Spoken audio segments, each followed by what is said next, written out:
Haya, twende. Wewe, leo nimeboeka sana. Imagine nimeenda kwa hoteli, nimeitisha chapo 2 na maharagwe.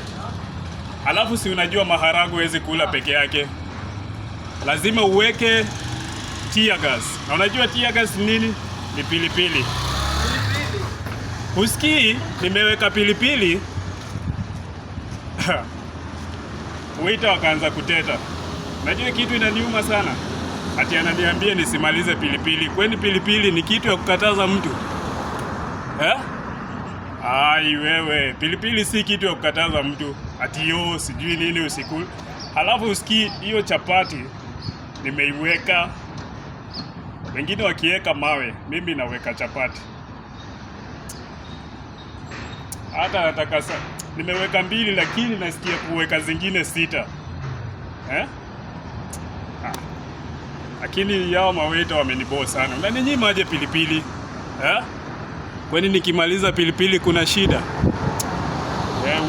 Wewe. Tusizoeane.